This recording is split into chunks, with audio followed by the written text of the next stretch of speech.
বাণী নাহি তবু কানে কানে কি যে শুনি, কি যে শুনি তাহাকে বা জানে।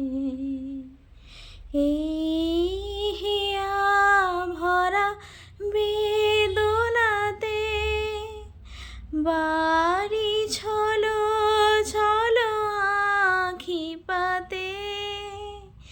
এই হিয়া ভরা বেদনাতে বাড়ি ছলো ছলো আখি পাতে।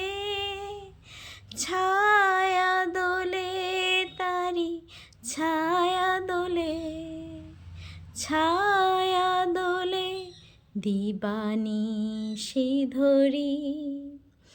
মরি মরি জাগরণে যায় বিভাবরী।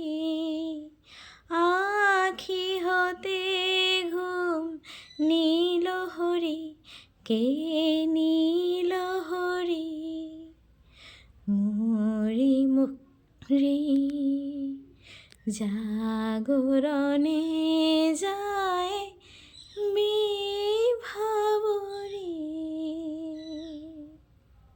থ্যাংক ইউ সো মাচ আমার এই গানটা এতক্ষণ ধরে শোনার জন্য। আজ একটু নতুনভাবে অন্যরকমভাবে চেষ্টা করলাম, একটু গান গাইতে ইচ্ছে হলো তাই গান গাইলাম। কেমন লাগলো অবশ্যই কমেন্টের মধ্যে জানাবেন। আর আমি এখানে একটা কাঁকরোলের রেসিপি বানিয়ে দেখাচ্ছি, কাঁকরোলের সর্ষে পোস্ত।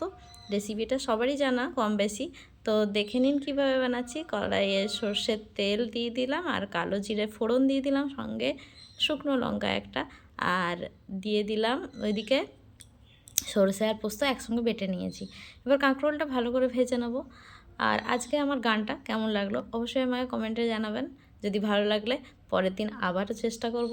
আমি একটা আমার দিদিভাইয়ের থেকে দেখলাম, দিদিভাই এক এক সময় গান গায়, দিদিভাই এক এক সময় গল্প বই পড়ে, তো সেই দিদিভাইয়ের থেকে এক্সপিরিয়েন্স নিয়ে আমিও চেষ্টা করলাম আজ একটু নিজের গলায় গান গাওয়ার।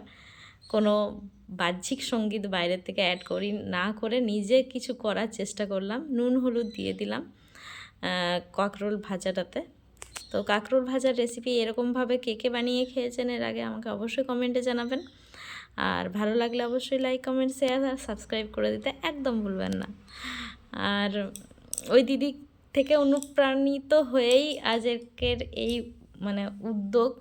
ছোটোর থেকে গান গাইতে ভালোবাসি, ছোটোর থেকে অনেক গান শিখেছি, অনেক জায়গায় স্টেজ পারফরমেন্সও করেছি, কিন্তু সেরকম চর্চা না থাকায় আর কি সবসময় গাওয়া হয়ে ওঠে না। তো আজ একটু আমার নিজের এই চ্যানেলের মধ্যে দিয়ে নিজেকে এইভাবে একটু আত্মপ্রকাশ করার চেষ্টা করলাম। কেমন লাগলো অবশ্যই জানাবেন। এবার ভাজা হয়ে গেছে দেখুন কাঁকরোলটা, আমি সরষে পোস্তটা দিয়ে দিলাম। এরপর ভালো করে মিশিয়ে নিতে হবে। আর আপনারা কে কী ভালোবাসেন অবশ্যই আমাকে জানাবেন। আমি যেমন গান করতে খুব ভালোবাসি, গল্পের বই পড়তে খুব ভালোবাসি, ঠাকুরের বই পড়তে খুব ভালোবাসি। ঠাকুর বলতে আমার আদর্শ হচ্ছেন ঠাকুরমা স্বামীজি। সেই ঠাকুরমা স্বামীজির বই পড়তে আমার কিন্তু ভীষণ ভালো লাগে। তো আপনারা কে কী বই পড়তে ভালোবাসেন অবশ্যই বলবেন। এরপর ভালোভাবে মিশিয়ে নিচ্ছি। আজকের মতো এখানেই রেসিপিটা শেষ করলাম, টাটা।